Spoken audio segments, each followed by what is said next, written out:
दोस्तों नमस्कार, मैं डॉक्टर सुधीर शर्मा अपने YouTube चैनल हैप्पीनेस सीक्रेट के लिए जो नया वीडियो लेकर आया हूँ उसका टॉपिक है होशियार बच्चा जब मन लगाकर नहीं पढ़ता हो तब माता पिता इन 5 बातों का ध्यान रखें। तो इसकी शुरुआत करते हैं। ये बहुत आम शिकायत है, हमारे बच्चे का दिमाग बहुत तेज है, बस मन लगाकर नहीं पढ़ता। मन लगाकर नहीं पढ़ता तो जो पढ़ता है भूल जाता है। एग्ज़ाम में उसकी परफॉर्मेंस अच्छी नहीं होती, इसलिए नंबर अच्छे नहीं आते। माता पिता के लिए ये बहुत ही फ्रस्ट्रेशन का कारण होता है। वो सारी सुख सुविधाएं अपने बच्चे को उपलब्ध कराते हैं, हर तरह की सहूलियत देते हैं। बच्चा बैठता भी है पढ़ने के लिए, लेकिन फिर भी उसकी परफॉर्मेंस अपने परीक्षाओं में अच्छी नहीं रहती। तो आइए समझते हैं कि माता पिता कौन सी 5 नई बातें सीखकर अपने जीवन में जोड़कर बच्चे की ये जो स्थिति है कि मन लगाकर नहीं पढ़ पाता, परफॉर्मेंस अच्छी एग्ज़ाम में नहीं दे पाता, ये कैसे बेहतर बने, ठीक हो। तो मित्रों, मेरा पहला सुझाव है कि माता पिता बच्चे के साथ जो उनका व्यवहार है उस पर एक पैनी दृष्टि डालें।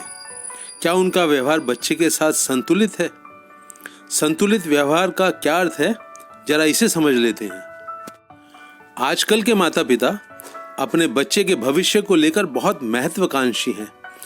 वो अपने हाव भाव से, अपने शब्दों से, अपनी नज़रों से बच्चे के ऊपर ऐसा दबाव बना सकते हैं, उसे लगातार ये एहसास करा सकते हैं कि उसको जीवन में अव्वल आना है, बहुत अच्छा कैरियर बनाना है, बहुत नाम कमाना है, माता पिता का भी नाम रोशन करना है, कि उसको फलाने फलाने बच्चे से बेहतर होना है।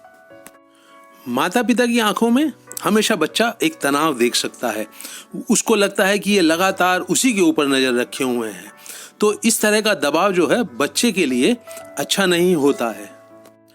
इस तरह के दबाव में जीते हुए बच्चे का कंसंट्रेशन नहीं बनता, एकाग्रता नहीं बनती, उसके पास वो एनर्जी लेवल नहीं होता जिसमें वो खुलकर बहुत आज़ादी से अपनी पूरी शक्ति लगाकर, अपना पूरा ध्यान लगाकर पढ़ाई कर सके। तो समझदार माता पिता के लिए समझना जरूरी है कि वो किसी भी तरह से बच्चे के ऊपर अनावश्यक दबाव ना बनाएं, आलोचना करके, बहुत ज़्यादा तारीफ करके, बहुत ऊंचे सपने अपने और बच्चे के उसको दिखाकर। मेरा दूसरा पॉइंट इस जरूरत को दर्शाता है कि माता पिता को अपने बच्चे के साथ बहुत अच्छा समय बिताना चाहिए। आजकल माता पिता दोनों ही नौकरी कर रहे हैं, बच्चे को ट्यूशन में जाना होता है, कोचिंग क्लास में जाना होता है, समय नहीं मिलता है इनको आपस में बहुत अच्छा क्वालिटी का समय बिताने का। माता पिता को लगता है बच्चा हर समय पढ़े, बच्चे को लगता है कि वो खेलने जाए, अपने दोस्तों से मिले। तो ये जो एक बीच में टकराव है दोनों के बीच में कि क्या किसके लिए अच्छा है, किसको क्या करना पसंद है, इस टकराव के चलते अच्छी क्वालिटी का टाइम दोनों आपस में नहीं बिता पाते हैं। माता पिता के लिए, चूंकि वो उम्र में बड़े हैं, ज़्यादा अनुभवी हैं, उनके लिए समझना जरूरी है कि बच्चे को मनोरंजन चाहिए होता है। कुछ ऐसा उसके जीवन में घटना चाहिए माता पिता के साथ जिससे उसका जो दिल है, दिमाग है, वो बहुत रेस्ट महसूस करे, सुख शांति का एहसास हो उसको। तो माता पिता खाना खाते हुए, कभी पार्क में साथ साथ घूमते हुए, कभी शॉपिंग के लिए जाते हुए, कभी किसी और फंक्शन में बात करते हुए बच्चे के साथ कुछ ऐसा समय बिताएं जिसमें हल्की फुल्की बातें हों। बच्चे की सुने ज़्यादा और अपनी लेक्चरबाजी को माता पिता को बहुत कम रखना चाहिए। इस अच्छे क्वालिटी टाइम में बच्चे को उनकी आंखों में हंसी खुशी दिखती है, तनाव और चिंता और दबाव नहीं दिखता। बच्चे को यह एहसास होता है कि माता पिता उससे प्रेम करते हैं, वो उनके लिए एक सोर्स है खुशी का, आनंद का, बहुत अच्छा महसूस देता है बच्चे को। और यूं जब उसका दिल और दिमाग रिलैक्स हो जाता है तो वो यकीनन ही ज़्यादा एकाग्रता के साथ पढ़ाई कर सकता है। मेरा तीसरा पॉइंट है मित्रों कि माता पिता को ये ध्यान रखना चाहिए कि घर का माहौल बहुत अच्छा रहे।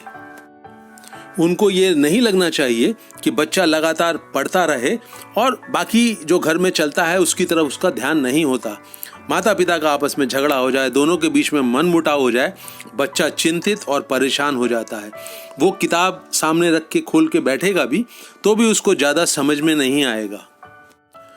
माता पिता आर्थिक परेशानियों की चर्चा उसके इर्द गिर्द करते रहेंगे। किसी रिश्तेदार से रिश्ता खराब हो गया है, उसके प्रति जो है वो कड़वे और तीखे शब्दों का इस्तेमाल करते हुए घूमते रहेंगे तो बात नहीं बनती। इसी तरह से अगर पिताजी और माताजी को टेलीविज़न देखने का शौक़ है और टेलीविज़न घर में जब भी वो घर में उपस्थित हो और चलता रहे और उसकी आवाज़ पढ़ने वाले कमरे तक, बच्चे के कानों तक पहुंचती रहे तो भी बात नहीं बनेगी। माता पिता की जिम्मेवारी में ये भी आता है कि घर में अगर कोई अन्य सदस्य रहता है, दादा दादी रहते हैं, तो उनके साथ भी उनका रिश्ता बहुत अच्छा रहे और उनको भी ये इजाज़त ना दी जाए कि वो अपने हाव भाव से, व्यवहार से, बोलचाल से बच्चे के मन में किसी तरह की डिस्टरबेंस पहुंचाएं, उसको तनावग्रस्त बनाएं। हम सब ने क्या नोट नहीं किया है कि अगर घर का माहौल हंसी खुशी से भरा होता है तो आप कोई भी काम करें, जो माँ है अगर वो किचन में खाना बना रही है तो अच्छा बनाती है, पिताजी का मूड अच्छा होता है तो अच्छी अच्छी बातें होती हैं, तब बहुत ठहाके गूंजते हैं, जो पूरी की पूरी ऊर्जा है वो बहुत पॉजिटिव हो जाती है। तो इस तरह का माहौल बच्चे को घर में मिले, ये भी माता पिता को सुनिश्चित करना चाहिए। एक चौथा पॉइंट जिसकी तरफ मैं ध्यान आकर्षित करा रहा हूँ वो है बच्चे के साथ वार्तालाप करने की सही कला। बच्चे को सामने देखते ही माता पिता या तो उसकी तारीफ करने लगते हैं या आलोचना करने लगते हैं। उसको लगातार ये दिखाते रहते हैं कि भविष्य में उससे क्या उम्मीद रखी जा रही है, उसको कैसा व्यवहार करना चाहिए, कितना पढ़ना चाहिए, वो पिछड़ ना जाए, वो उसको आगे जीवन में बढ़ना है, नाम कमाना है, किसी अच्छे कॉलेज में एडमिशन लेना है। इस तरह की बातें इमीडिएटली उनके अंदर से निकलने लगती हैं।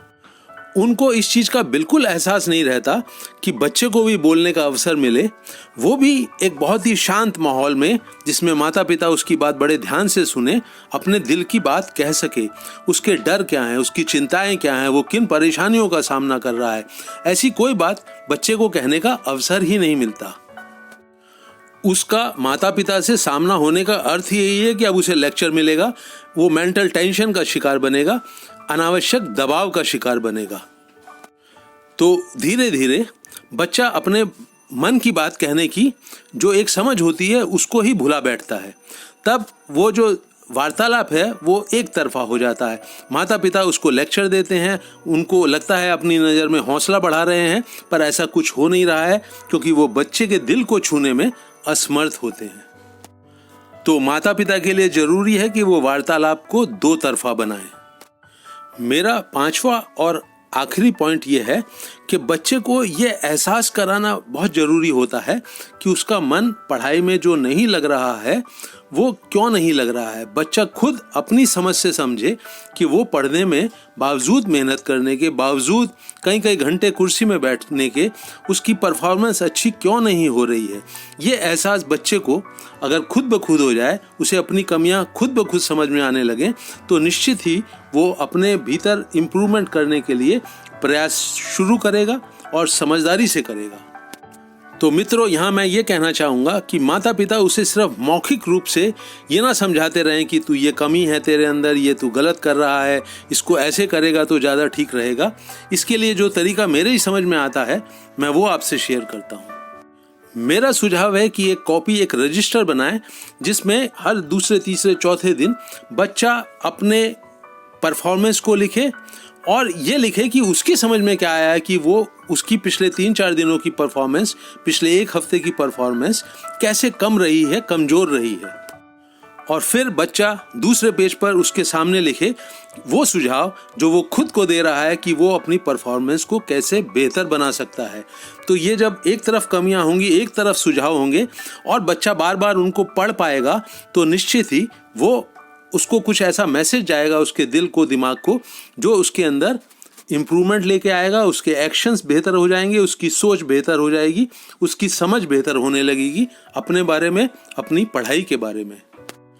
ये जो रजिस्टर या कॉपी होगी, माता पिता को ये बहुत ध्यान रखना है कि वो इस कॉपी, इस रजिस्टर का जिसमें बच्चा अपने दिल की बात लिख रहा है, अपनी परफॉर्मेंस को जज कर रहा है, इसको एक हथियार ना बनाए, बार बार उसके पीछे पड़ने का, उसको रोकने टोकने का, उसके ऊपर गुस्सा करने का कि उसने वो लिखा था और कर नहीं रहा, लिखा था और कर नहीं रहा है।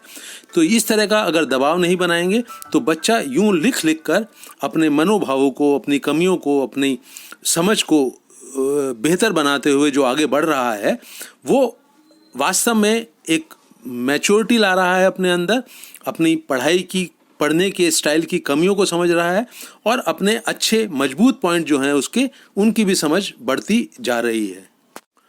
तो दोस्तों, मुझे उम्मीद है कि ये वीडियो उन सब माता पिता के लिए उपयोगी साबित होगा जिनके बच्चे छोटी या बड़ी क्लास में पढ़ रहे हैं।